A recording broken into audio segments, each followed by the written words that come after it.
જ્ઞાન સ્વને જ જાણે છે, પરને નહીં. એ વિધિના પક્ષમાં આવ્યો છે, આ તો સત્યના પક્ષમાં આવી ગયો.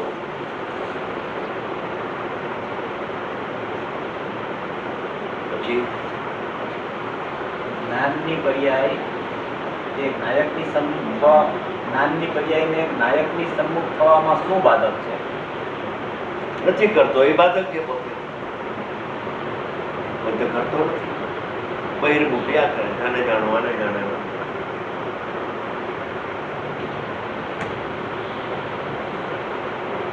વિધિ નિષેધમાં આવતો નથી, વ્યવહારનો નિષેધ કરી શકતો નથી, અને વિધિનો નિષેધનો પક્ષ આવ્યો નથી. તીવ્ર નિષેધ આવતો નથી. અહીંયા તીવ્ર વિધિનો નિષેધ વિકલ્પ ઉઠતો નથી. એ જાણતો જ નથી, પણ જાણનારો જ જણાય છે. ત્યારે પક્ષાધિક્રાંત હોય છે.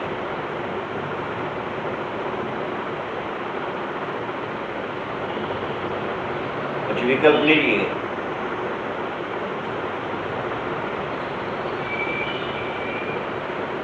વિકલ્પ તો વિચાર માટે છે, નિર્ણય માટે છે. અનુભવમાં વિકલ્પ નો સ્વરૂપ છે. દીવાનો પ્રકાશ દીવાને પ્રસિદ્ધ કરે છે, બસ સ્વભાવ જ છે. આત્માના જ્ઞાનનો સ્વભાવ છે કે આત્માને પ્રસિદ્ધ કરે જ છે. બાળકો માણસોને લક્ષણ ઉપયોગ છે, ને ઉપયોગ લક્ષણથી આત્મા લક્ષિત થાય છે. એ ઉપયોગ લક્ષણને પ્રસિદ્ધ કરે, પણ રાગને શરીરને પ્રસિદ્ધ કરતો નથી. લક્ષણ લક્ષને જ પ્રસિદ્ધ કરે, અલક્ષને નહીં. લીંબુની ખટાશ લીંબુને પ્રસિદ્ધ કરે, પણ દાળ ખાટી છે એ પ્રસિદ્ધ ન કરી શકે. દાળ ખાટી એમ લીંબુની જે ખટાશ છે એને દાળ ખાટી છે એમ પ્રસિદ્ધ કર્યું, કે લીંબુની ખટાશ છે લીંબુ ખાટું છે એમ પ્રસિદ્ધ કર્યું. આ તો સાદો દાખલો છે. સાદા દાખલામાં ધ્યાન પડતું નથી. થોડું દાળ ખાટી છે કે લીંબુ ખાટું? બોલો. ત્યારે દાળ ખાટી જગત નું કે ત્યારે બહુ આમાં લીંબુ પડી ગયું છે. ત્યાં મરચું બહુ પડી ગયું, તીખું તીખી દાળ તીખી. દાળ તીખી થઈ છે કે મરચું તીખું છે?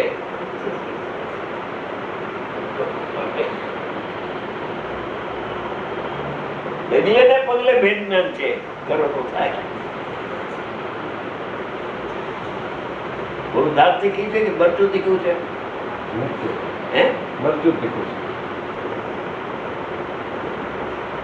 સંયુક્ત પ્રતિભા છે. એ પ્રતિભા સંજ્ઞાન છે. બોલો પછી. જ્ઞાતા જ્ઞાન જ્ઞેય અપરિણામીને પણ કહેવામાં આવે છે અને પરિણામીને પણ કહેવામાં આવે છે. પરિણામીનું જ લક્ષણ છે, અપરિણામીનું લક્ષણ નથી.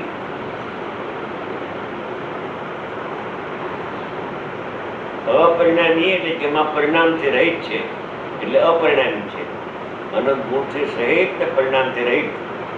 અને જ્ઞાતા જ્ઞાનની જ્ઞેય એ તો અંતરમાં ઉપયોગ શુદ્ધ ઉપયોગ જાય ને આત્માનો અનુભવ કરે ત્યારે જ્ઞેય થાય. સ્વજ્ઞેય જ્ઞાતા પોતે, જ્ઞેય પણ પોતે અને જ્ઞાન પણ પોતે. અભેદ એ જ્ઞેયનો ધર્મ છે.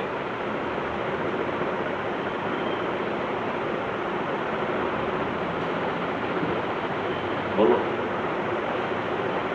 પર્યાય પરિણામી આત્માનું ભેદ છે, આ વાત અજ્ઞાનીના ખ્યાલમાં આવી શકે? આવી શકે. પરિણામીનો ભેદ પરિણામ છે, અપરિણામીનો ભેદ પરિણામ નથી.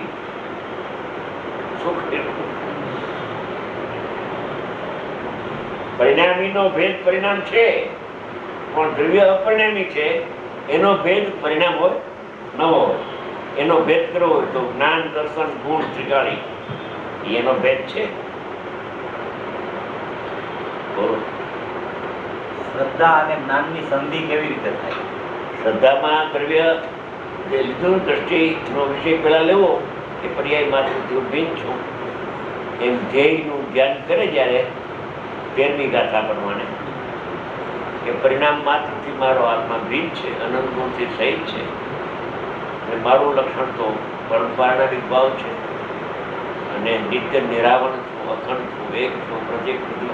એવી રીતે ત્રિકાળી દ્રવ્યને જ્યારે જ્ઞાનપૂર્વક શ્રદ્ધા કેળવે છે ત્યારે શ્રદ્ધાએ કેળવાય છે અને જ્ઞાને કેળવાય છે. બે એક બાજુ છે, અભેદ તરફ.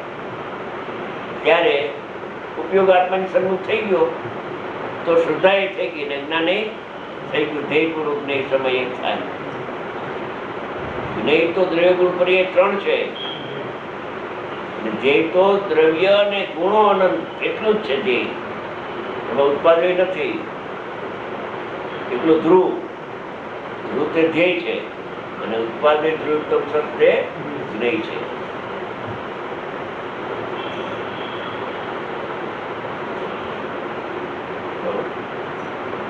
પહેલા સ્વભાવનો પક્ષ કેવી રીતે આવે અને પછી પક્ષાતિક્રાંત કેવી રીતે થાય?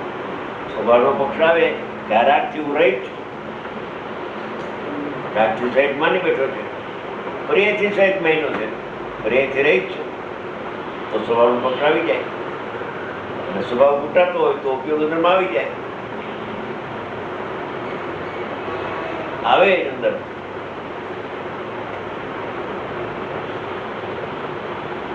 ઉપયોગનો વિષય સામાન્ય થઈ ગયો. એને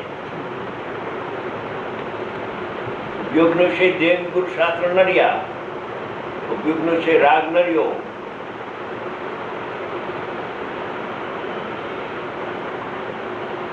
ઉપયોગ તો લક્ષણ છે, લક્ષણ પ્રસિદ્ધ કરે છે તો લક્ષણ અભેદ અનુભવ થઈ જાય. નહીં,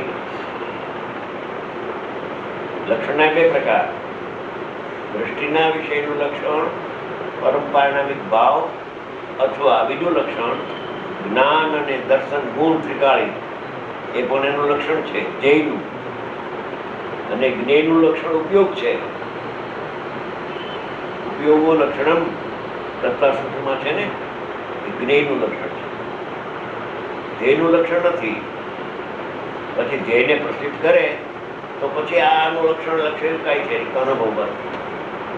આ ધ્યેયના જ્ઞેય એવા ભેદે ક્યાં છે? અનુભવના કાળમાં એકાકાર આનંદમાં મગ્ન હતો ત્યારે બહુ નોંધાવી જાય. જ્ઞાનથી જ્ઞાનનું ભેદ જ્ઞાન એટલે અતિન્દ્રિય જ્ઞાન અને ઇન્દ્રિય જ્ઞાન વચ્ચે ભેદ જ્ઞાન. હા, ભેદ જ્ઞાન બરાબર. અથવા જ્ઞેયથી જ્ઞેયનું ભેદ જ્ઞાન એટલે સ્વજ્ઞેય અને પર નહીં વચ્ચેનું ભેદ જ્ઞાન બરાબર. આત્મા અને પર્યાયમાંથી ભેદ જ્ઞાન એક જ છે કે બંનેમાં તફાવત? બધું એ શબ્દો જુદા, વિષય જુદો, બાકી ભેદ જ્ઞાન, ભેદ જ્ઞાન, ભેદ જ્ઞાન, ભેદ જ્ઞાન. ઇન્દ્રિય જ્ઞાન ને અતિન્દ્રિય જ્ઞાન જુદા છે, એ ભેદ જ્ઞાન. દ્રવ્ય ને પર્યાય ભિન્ન ભિન્ન છે, એ ભેદ જ્ઞાન. સ્વભાવ ને વિભાવ ભિન્ન છે, એ ભેદ જ્ઞાન. બધું ભેદ જ્ઞાન જ છે. એમાં જ્યાં એકત્વ કર્યું છે ત્યાં વિભક્ત કરવાનું છે. રહિત મેનું છે, અહીંયા રહિત માનવાનું છે. ઇન્દ્રિય જ્ઞાન આત્માથી અત્યંત ભિન્ન છે. બોલો, સર્વથા ભિન્ન. હવે જગત આપો એને જ્ઞાન માને, ઇન્દ્રિય જ્ઞાન.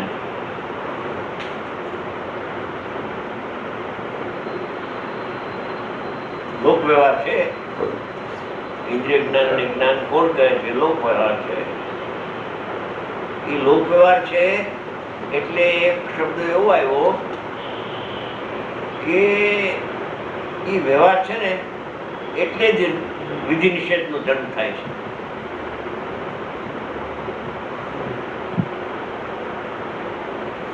ક્યાં સમજ્યું તું કે વ્યવહારી લોકો કહે છે, વ્યવહારી લોકો એમ જાણે છે કે આત્મા પરને જાણે છે, પરને શ્રદ્ધે છે, પરને દેખે છે, પરનો ત્યાગ કરે છે. વ્યવહારીજન કહે છે. તો વ્યવહારીજન એમ કહે છે એટલે વ્યવહાર તો ઉભો થયો. જ્ઞાની ચેતી ગયો, ઓહો આ તો વ્યવહારીજન કહે છે, વસ્તુ તો નથી, એટલે એનો નિષેધ કરીને અંદર વહી જાય છે. આ સમીસારમાં છે બધું.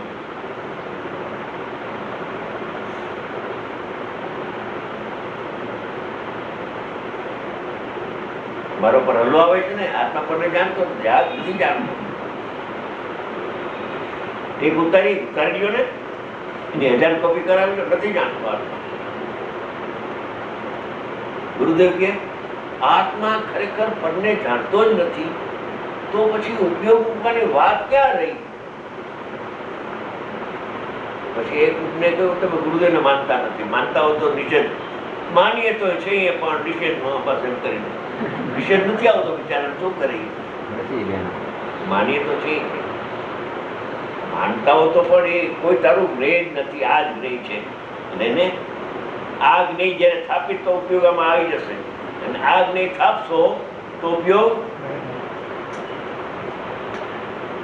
આ મોટી ભૂલ થઈ ગઈ છે.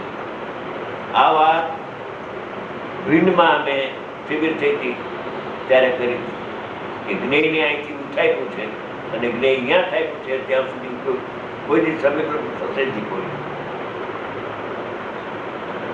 जुगल जी बैठा था भाई बहुत खुश थे. ओहो ऐसी बात है.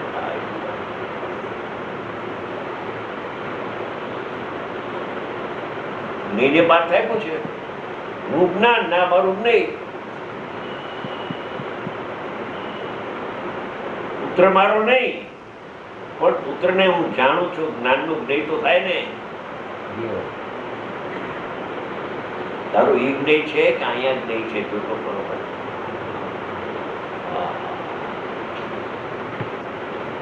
શું છે કોટરાજ વાળા બેન? હે આ જ્ઞેય છે તમારું? નહીં. રમેશ જ્ઞેય છે નહીં. શરીર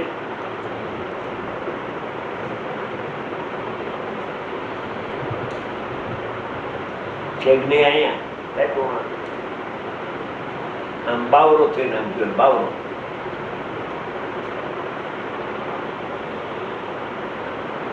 ગાંડો માણસ આવતો હોય ને ગાંડો માણસ આમ કરે આ નાની કે આપણે ગાંડા છે આમ કરે છે. આમ કરવું જોઈએ આમ કરવું જોઈએ એટલે આમ કરે છે.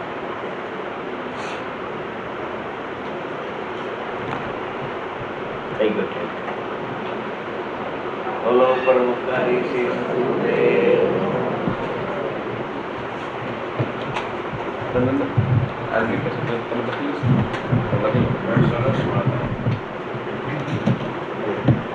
આ તમારા પુત્ર આજે ખુશી જ ગયા એ સરસ વાત આવી.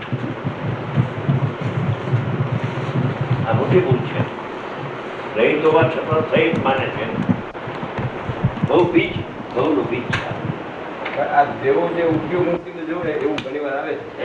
એનો અર્થ શું કરવો? દેવો એવું ઉપયોગ મૂકીને જોયું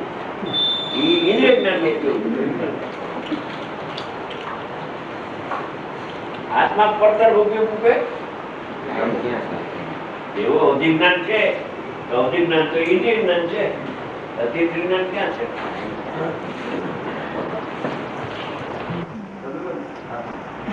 કોણ લઈને બાઈક